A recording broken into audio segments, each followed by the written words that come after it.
Hello बच्चों, कैसे हैं आप लोग।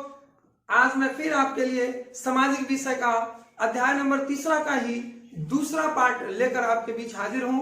आप सब बच्चे जानते हैं कि मैं इसके पहले पार्ट 1 पढ़ा चुका हूं और उस पार्ट 1 में मैंने बताया कि कैसे लोकतंत्र में विभिन्नताएं बहुत ज्यादा हैं और उस विभिन्नताओं को किस तरह से लोकतंत्र सामंजस्य बनाए हुआ है। तो ये जो विभिन्नताएं हैं बच्चों, कई आधार पर है।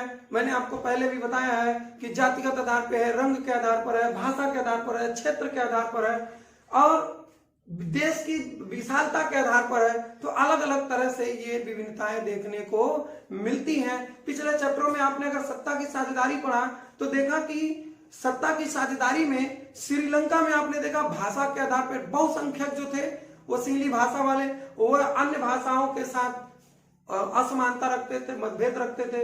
उसी तरह आपने बेल्जियम में भी देखा। तो ये कई स्तर से भाषा के आधार पर, जात के आधार पर, रंग के आधार पर, कई आधार पर विविधताएं देखने को लोकतंत्र में मिलती है। इस चैप्टर में आपने पिछले वीडियो मैंने बताया कि किस तरह से तमाम खिलाड़ियों ने अपना विरोध प्रदर्शन किया इस रंग भेद की नीति के विरोध में। अब मैं आपको बताने जा रहा हूं जो आपकी किताबों में दिया हुआ है, उत्तरी आयरलैंड और नीदरलैंड का इसमें उदाहरण दिया हुआ है कि किस तरह से यहाँ सामाजिक मतभेद था, किस तरह से उन दोनों के मध्य आपस में जातीय और धार्मिक जो मतभेद था किस तरह था। तो इसकी हम चर्चा करेंगे यहाँ पर। तो हमने इसीलिए यहाँ पर लिख भी दिया है, एक तरफ उत्तरी आयरलैंड, दूसरी तरफ मैंने आपको लिख दिया है नीदरलैंड। उत्तरी आयरलैंड और नीदरलैंड में एक चीज जो कॉमन है वह यह है कि ये दोनों जो है ईसाई बहुल देश है। ये दोनों क्या है? ईसाई बहुल देश है। और इन दोनों में आप जानते हैं कि ईसाइयों के दो संप्रदाय हैं। एक संप्रदाय है कैथोलिक और दूसरा संप्रदाय है प्रोटेस्टेंट। अगर मैं थोड़ा सा बता दूं आपको कि कैथोलिक क्या होते हैं और प्रोटेस्टेंट क्या होते हैं तो शायद और आपको क्लियर हो, क्योंकि बहुत सारे बच्चे ये भी नहीं जानते होंगे कि ये कैथोलिक क्या है और प्रोटेस्टेंट क्या है। देखिए, जितने भी धर्म लगभग आए उनका जो उच्चरीकरण हुआ, कुछ ना कुछ उसमें सुधार होता गया। तो जो पहले से ही, जो निरंतर पहले से ही चलता आया, जैसे ईसाई धर्म जब स्थापित हुआ होगा तो उसके जो आमूल चूल जो सिद्धांत थे वो ऐसे ही वो निरंतर चलते रहे, उसमें कोई परिवर्तन नहीं किया गया। उस नीतियों को जो पालन करे उसको कहा गया कैथोलिक। और बाद में जो मार्टिन लूथर थे, जर्मनी के विद्वान थे, उन्होंने क्या किया कि कैथोलिक धर्म में कुछ सुधार कर दिया। बहुत सारी ऐसी पॉइंट थे जो उनको लगता था कि ये सत्य नहीं है, लोगों के हित में नहीं है, तो उन्होंने कैथोलिक धर्म का ही एक नया पार्ट बना दिया, एक नया मार्ग अपना लिया और उसका नाम था प्रोटेस्टेंट। ये जो प्रोटेस्टेंट धर्म था वो आज कह सकते हैं कि लोगों के अनुरूप था। लोगों को क्या आवश्यकताएं हैं, लोगों की जरूरतें क्या है, वो मूलभूत आवश्यकताएं क्या है, उन सबको ध्यान में रखते हुए प्रोटेस्टेंट धर्म था। तो ज्यादा से ज्यादा लोग कैथोलिक धर्म को कहां छोड़ के चले? प्रोटेस्टेंट धर्म में चले। तो उत्तरी आयरलैंड और नीदरलैंड दोनों ईसाई बहुल देश थे, लेकिन इन दोनों में अक्सर क्या होता था, देखिए उत्तरी आयरलैंड में कैथोलिक और प्रोटेस्टेंट दोनों, देख रहे हैं, एक चीज कंफर्म कर रहे हैं, उत्तरी आयरलैंड हो चाहे नीदरलैंड हो, दोनों में ये दोनों धर्म पाए जाते थे। ऐसा न समझिएगा कि केवल एक ही में पाया जाता था, दोनों धर्म पाए जाते थे। ईसाई के जो दोनों संप्रदाय हैं, कैथोलिक और प्रोटेस्टेंट, दोनों पाए जाते थे। किंतु जो ये था उत्तरी आयरलैंड था, उत्तरी आयरलैंड में जो कैथोलिक और प्रोटेस्टेंट थे, इन दोनों के मध्य प्रायः जाति और धार्मिक विवाद होता रहता था, कलह होता रहता था, आपस में बहस की भावना होती रहती थी, लड़ाई झगड़े होते रहते थे, क्योंकि कुछ ऐतिहासिक कारणों के कारण, कुछ विवादों के कारण इसमें जो कैथोलिक धर्म के लोग थे वह कमजोर थे, जबकि प्रोटेस्टेंट धर्म के लोग मजबूत थे। लेकिन वहीं नीदरलैंड, अगर नीदरलैंड की बात की जाए तो नीदरलैंड में बहुत कम धार्मिक वैमनस्य था, बहुत कम धार्मिक या जातीय हिंसा होती थी, क्योंकि उत्तरी आयरलैंड की अपेक्षा नीदरलैंड में ये जो गैप था इन दोनों धर्मों के बीच वह कम था। लगभग दोनों एक धर्म के अर्थ के मामले में हो, चाहे सम्मान के मामले में हो, चाहे किसी भी मामले में हो, दोनों लगभग समान समान स्थिति के थे, इसलिए इनमें नीदरलैंड में बहुत कम किसी विवाद को उत्पन्न होता था। तो ये देखा गया कि किस तरह से, अच्छा देखिए, ये जो विवाद है वो अलग अलग देशों में अलग अलग तरह का है। जैसे जितना बड़ा देश है उतने ज्यादा विवाद है, जितना छोटा देश है उसमें कुछ और विवाद है। ज्यादातर देखा गया कि जो समरूप समाज है, समरूप समाज माने एक तरह का समाज, न ज्यादा अमीर लोग हैं न ज्यादा गरीब लोग, वहां विभिन्नताएं कम है। हालांकि इन विभिन्नताओं का कारण बहुत सारे मैंने कल बताया आपको इस वीडियो में, जो कि इस विभिन्नताओं के बहुत सारे कारण हैं, लेकिन जो अभी मैं आपको बताया उत्तरी आयरलैंड और नीदरलैंड का, तो यही था कि जो कैथोलिक और प्रोटेस्टेंट धर्म के लोग थे वह लोग उत्तरी आयरलैंड में अक्सर इनकी संख्या जो थी वो कम और ज्यादा थी, इनकी जो स्थिति थी वो असमान थी, इसलिए इसमें आपस में झगड़े हुआ करते थे, यानी ज्यादा विवाद उत्पन्न होता था। किंतु नीदरलैंड में बहुत कम देखने को मिलता था इस तरह का कोई विवाद, क्योंकि यहाँ जो इनकी स्थिति थी वो लगभग एक समान थी। अब हम लोग देखेंगे कि इसमें एक हेडिंग है सामाजिक विभाजन की राजनीति। सामाजिक विभाजन, जो सामाजिक मतभेद है, जो सामाजिक असमानता है, उसको राजनीति में कैसे परोसा जाता है ये हम देखेंगे।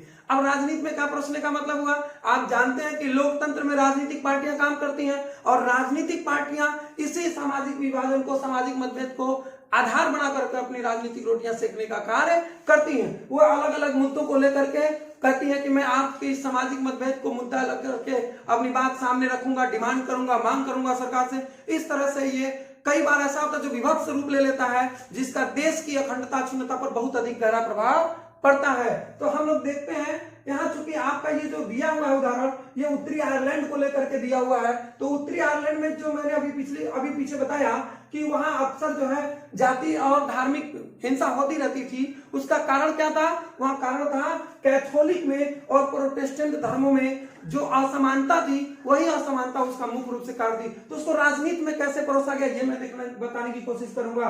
देखिए, जो उत्तरी आयरलैंड था उसमें जो प्रतिशत था कैथोलिकों का, कैथोलिक संप्रदाय का, वो 44% था, जबकि प्रोटेस्टेंट ज्यादा थे। कितने थे? 53% थे। तो ये ज्यादा और कम के बीच में असमानता उत्पन्न होती थी। अब उसका फायदा कौन उठाए? उसको गलत तरीके से, अच्छे तरीके से उसको अलग रूप में राजनीति में लाने का कार्य कौन करते थे? राजनीतिक पार्टियां करती थी।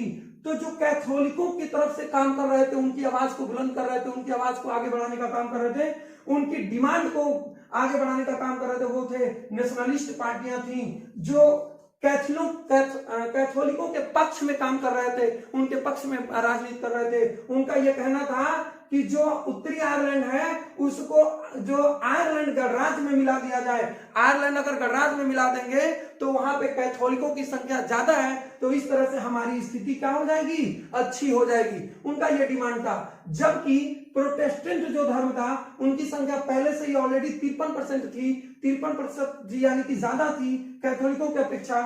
इनकी जो नेतृत्व कर रहे थे वो यूनियनिस्ट पार्टियां थी और उनका ये वो डिमांड था कि जो उत्तरी आयरलैंड है इसको जो ब्रिटेन में मिला दिया जाए। ब्रिटेन एक बहुत बड़ा गणराज्य था, ब्रिटेन में मिला दिया जाए।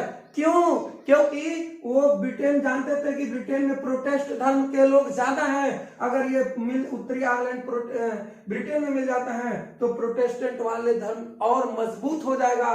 इस तरह से दोनों लोग अपनी अपनी मांगों को लेकर एक दूसरे से हमेशा झगड़ते रहते थे, हमेशा लड़ते रहते थे। और इस तरह से आप देख लें कि लोकतंत्र के होते हुए भी इन दोनों के बीच में समानताएं थी, और वो समानताएं मुख्यतः किसके आधार पर थी?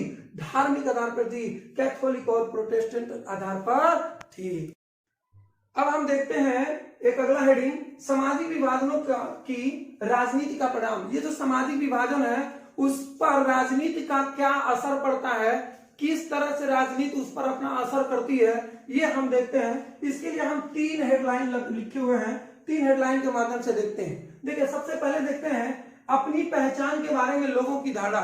यानी जब लोग अपने बारे में अपना बेहतर समझ करके, अपने को सर्वश्रेष्ठ समझ करके, अपने को सर्वोपरि और ऊपरी दर्जे का समझ करके जब व्यवहार करते हैं तो फिर ये जो सामाजिक विभाजन है वो और अधिक बढ़ता जाता है और खतरनाक होता जाता है। जब वो केवल विशिष्ट सोचना लगते हैं तो निश्चित तौर पे सामाजिक विभाजन और अधिक बढ़ने लगता है। इसके विपरीत यदि लोग ये सोचें कि जो राष्ट्र है, राष्ट्र के पहचान से मेरी पहचान है। अगर राष्ट्र बेहतर है तो मैं भी बेहतर हूं, राष्ट्र की पहचान से ही मेरी पहचान है, तो निश्चित तौर पे ये जो सामाजिक विभाजन है वो कम है। तो राजनीति में ये चीजें होनी चाहिए कि सबको ऐसे रखना चाहिए, ऐसी भावना रखनी चाहिए, ऐसी सोच रखनी चाहिए, ऐसे सिद्धांतों को अपनाया जाना चाहिए जिससे कि समाज के सभी लोग एक समान लगे और राष्ट्र हित सबसे पहले जो हो वो राष्ट्रवाद हो, राष्ट्र हित हो, फिर किसी व्यक्ति की व्यक्तिगत सोच हो।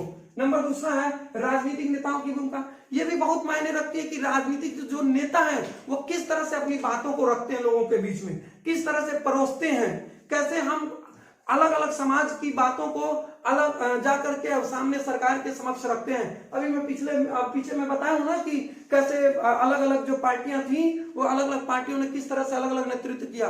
तो सामंजस्य किस तरह से बैठाएं ये बहुत मायने रखता है कि राजनीतिक नेता उसको किस तरह से परोस रहे हैं। आप देख रहे हैं प्रत्येक देशों में राजनीतिक नेता क्या करते हैं, अपने अपने हित के बारे में सोचने लगते हैं, जबकि राष्ट्र हित की बात नहीं सोचते। तो ये जरूरी है कि किस तरह से, किस अंदाज में उन बातों को सरकार के समक्ष, देश के समक्ष रखा जाए जिनसे कि सामाजिक असमानता कम हो, सामाजिक जो विभाजन है वो कम हो। और देखिए उसके बाद सरकार का व्यवहार।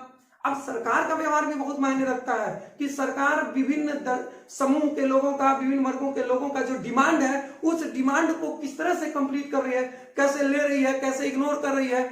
ऐसा ना हो कि इस तरह से इग्नोर करे कि विशेष समाज आहत हो, या ऐसे ना हो कि कोई विशेष समाज ही खुश हो बाकी समाज उससे दुखी हो। तो इस तरह से आप देखें कि जो सामाजिक विभाजन की राजनीति है वो सामाजिक विभाजन की राजनीति में ये होना चाहिए कि इस तरह से ये तीन जो मैंने पॉइंट बताया कि अपनी पहचान, तो पहचान राष्ट्र स्तर की होनी चाहिए, व्यक्ति स्तर की नहीं होना चाहिए। राजनीतिक नेताओं की भूमिका बड़ी इंपॉर्टेंट है कि वो किसी बातों को, ये जो सामाजिक विभाजन है उसको सामंजस्य की स्थिति में सामने रखें, न कि विभाजन पैदा करने का काम करें। और सरकार का व्यवहार भी बहुत मायने रखता है कि सरकार उसको विभिन्न समूहों से, विभिन्न समाज के द्वारा जो डिमांड किया गया, जो मांग की जा रही है, उन मांगों को किस तरह से एक्सेप्ट कर रही है या किस तरह से उसको निगलेक्ट कर रही है, किस तरह इग्नोर कर रही है। तो ये बहुत मायने रखता है सरकार की रणनीतियों पर, उसके व्यवहार पर। अब अंत में हम देख लेंगे कि जो सामाजिक विभाजन है या राजनीतिक विभाजन, उस पर निष्कर्ष क्या है। इस चैप्टरों को पढ़ने के बाद हमें क्या निष्कर्ष मिलता है? निष्कर्ष ये मिलता है कि जो भी लोकतंत्र है उसमें भिन्न भिन्न तरह के लोग हैं, विभिन्न सामाजिक विभिन्नताएं हैं, उसमें अंतर है, असमानताएं हैं, मतभेद है। लेकिन लोकतंत्र एक ऐसा ऑप्शन है, लोकतंत्र एक ऐसा शासन प्रणाली है जिसमें तमाम भिन्न भिन्न जो मतभेद असमानताएं हैं, चाहे वो लिंग के आधार पर हो, जातिगत हो, रंग के आधार पर हो, भाषा के आधार पर हो, क्षेत्र के आधार पर हो, देश की जो आबादी है उसके आधार पर हो, ये बड़ा देश हो, छोटा, ये सभी जो विभिन्नताएं हैं उनमें सामंजस्य करने का काम जो सबसे सर्वोत्तम ढंग से कर सकता है वो कौन करता है? वो लोकतंत्र में ही हो सकता है। इसलिए आज भी दुनिया में आप देखें तो सबसे ज्यादा अगर देशों की संख्या है तो लोकतांत्रिक देशों की संख्या है। तो मुझे लगता है इस तरह से ये आज का ये आपका जो चैप्टर था लोकतंत्र एवं विविधता, ये पूरी तरह से समाप्त होता है। मुझे लगता है कि आपको जरूर समझ में आएगा। आप एक बार में ना समझ में आए तो दोबारा देखें, जरूर समझ में आएगा। नहीं और भी इसके बाद भी कोई चीज आपको रह जाती है तो आप पर्सनली मुझे फोन करके या मैसेज करके अपनी बात पूछ सकते हैं। बहुत सारी शुभकामनाएं बेटा।